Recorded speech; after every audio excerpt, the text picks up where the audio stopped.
Bonjour à tous. Aujourd'hui, on va analyser des newsletters et je vais en sortir du positif, du bon comme du moins bon, mais aussi du négatif et comment améliorer tout ça en donnant finalement des conseils après avoir aidé plus de 30 boutiques e-commerce, 25 à 30 boutiques e-commerce en réalité, et bien sûr bien plus d'autres clients dans d'autres niches avec l'email marketing. Donc ici, alors déjà un petit disclaimer, parfois je vais faire des commentaires. Évidemment, je n'ai pas étudié chaque boutique dans les détails. Je veux dire, quand je dis dans les détails, c'est je connais pas forcément tous leurs produits, mais aussi surtout, je connais pas forcément leur marché et leur niche et donc leur avatar client.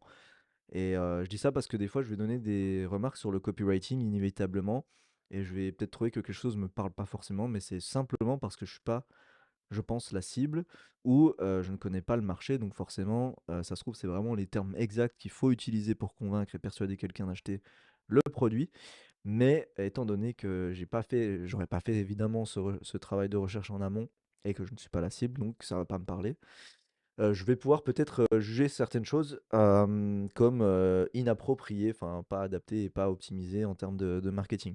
Donc voilà, juste un petit disclaimer, pour ajouter de la nuance à tout ce que je vais dire, mais globalement, je vais analyser le design, le copywriting, la structure des emails, le sujet des emails, la pertinence des emails. Pour ce premier épisode, on va dire, enfin en réalité, c'est pas la première fois que j'analyse des emails sur ma chaîne, mais je vais juste, ouvrir mes emails, plutôt les promotions parce que bizarrement, dans la boîte principale, il y a moins d'emails e-commerce et donc plus d'emails, on va dire coach, Bizop, des dev perso aussi, enfin voilà, des infopreneurs et des coachs qui vendent du service, voilà, B2B.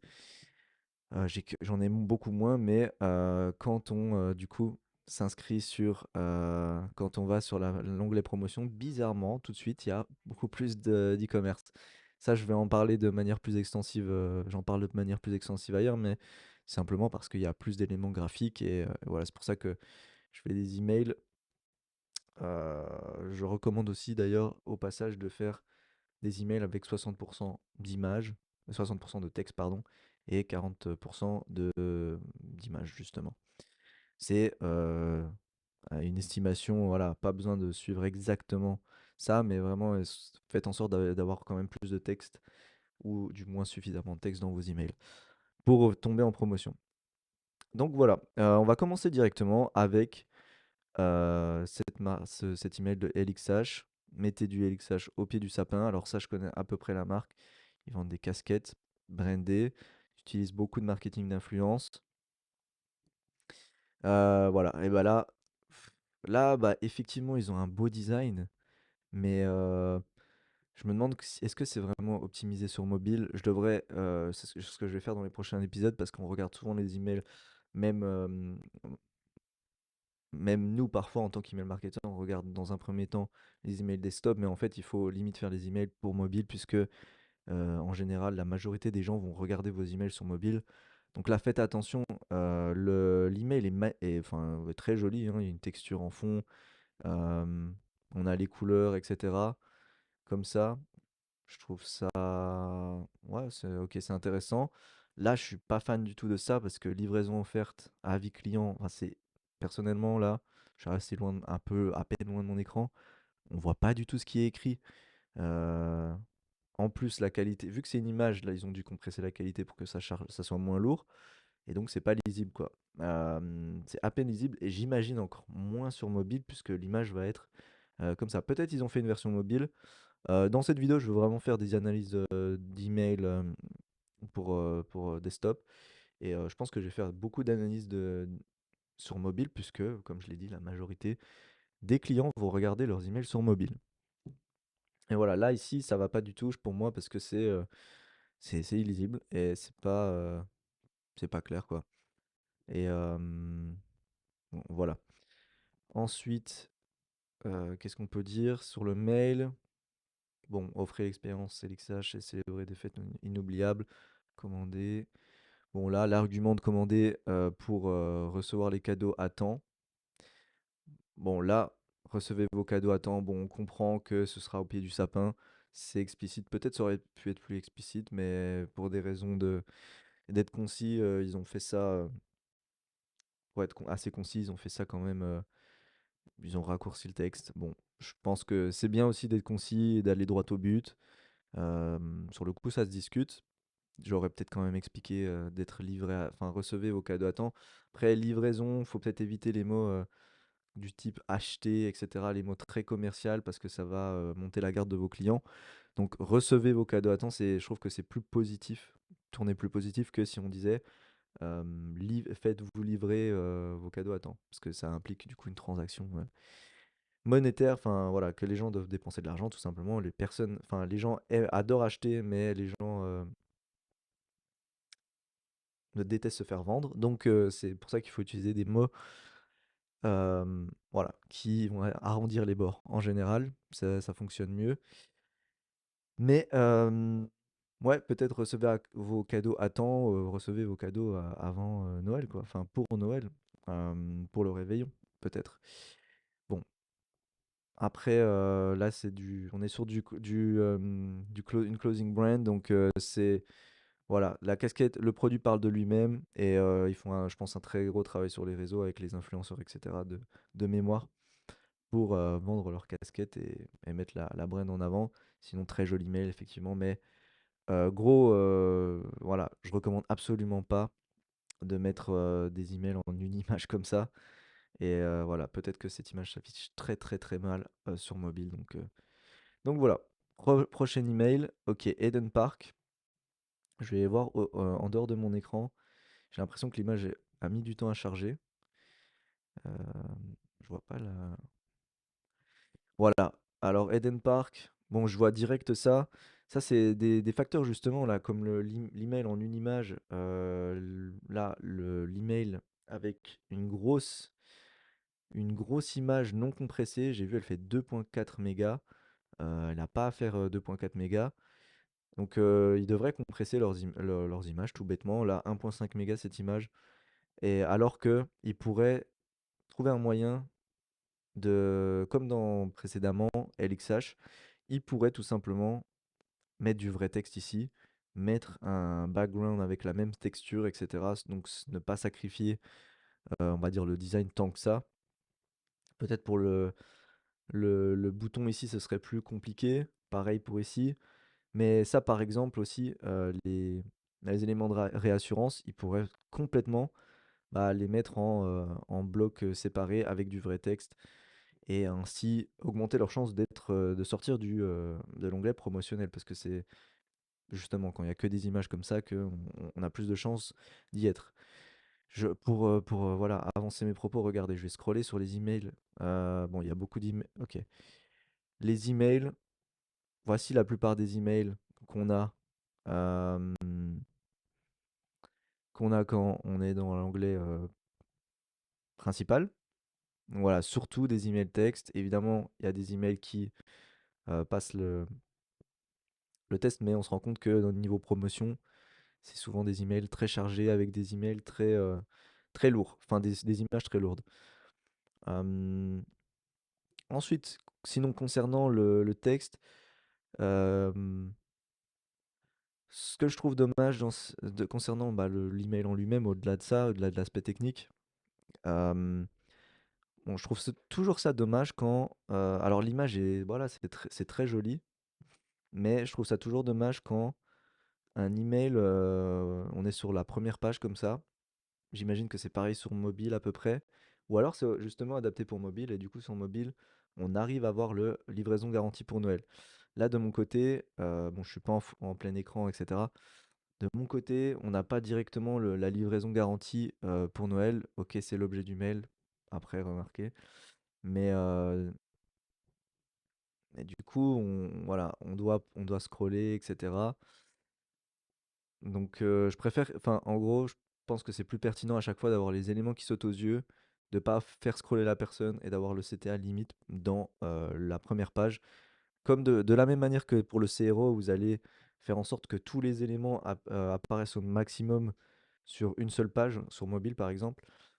Sur la première page, j'ai perdu le terme, mais que tous les éléments soient sur la première page et qu'il n'y ait pas à scroller pour voir d'autres éléments. Pareil dans les pages de vente d'ailleurs.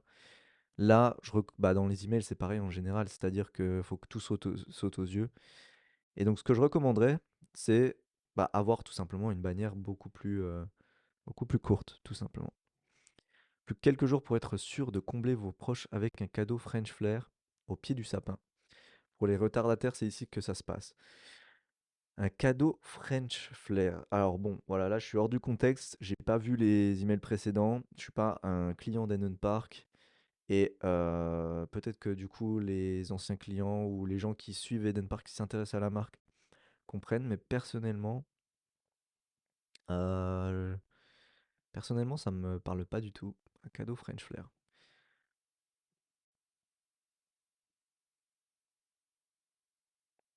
Ouais.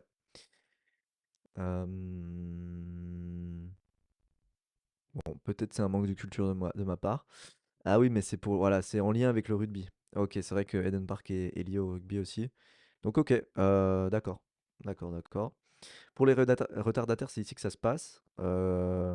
Voilà, je trouve que le mail est bien. Sinon, plus que quelques jours, urgence, pour être sûr de combler vos proches, bénéfice avec un cadeau French Flair.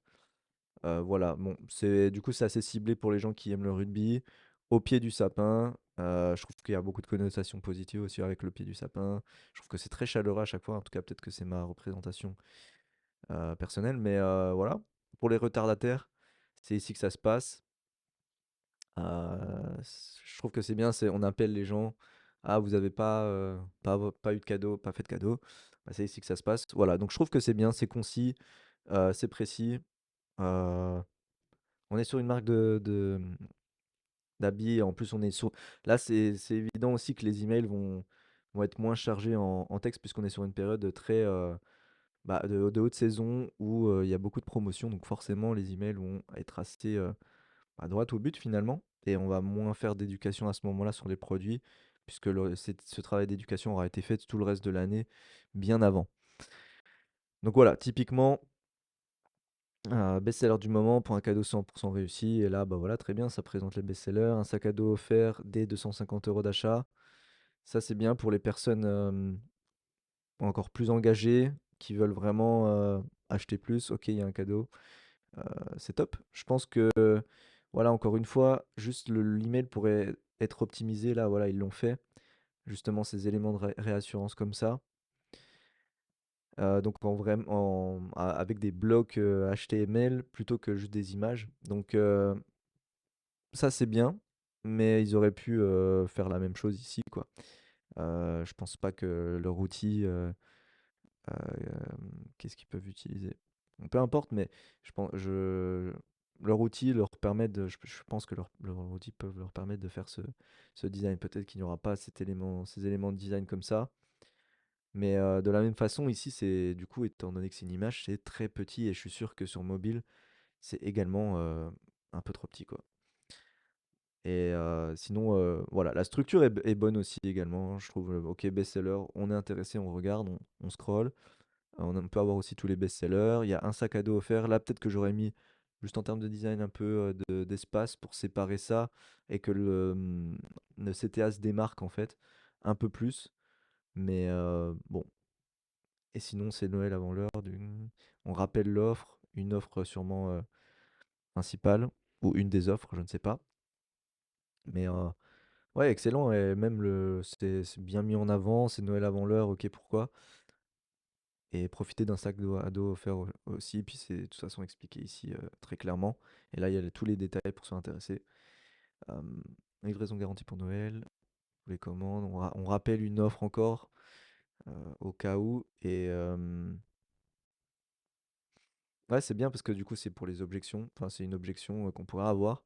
Et tout est là, retour prolongé. Enfin, il y a vraiment pour que l'expérience qu'on fasse des cadeaux de Noël soit la plus bonne possible. Donc ça, c'est super aussi. C'est des bons éléments qu'ils proposent aussi, hein, d'ailleurs, pour, pour les marques. Enfin, je pense que c'est super essentiel que d'ailleurs, limite, presque toutes les marques devraient faire ça, d'avoir de dire clairement, si vous commandez en bas, en élément de réassurance, encore une fois, si vous commandez avant le 20 décembre, vous serez livré, par exemple. Vous pouvez faire des retours et il y a même, on propose même des emballages cadeaux. Enfin, c'est vraiment là pour le coup, je pense, c'est un bon service, une bonne expérience client qui rajoute et une bonne ça amplifie l'offre finalement qu'ils proposent. Ensuite, 3e mail, alors ici, intéressant, on est sur un email, anglais.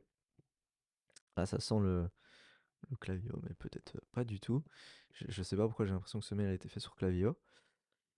Mais donc ici pareil, ça va être, de toute façon une marque de montre. Donc très, ça va être très visuel pour le coup et bon, bah, pareil, haute période, mail très simple, a week of big time saving.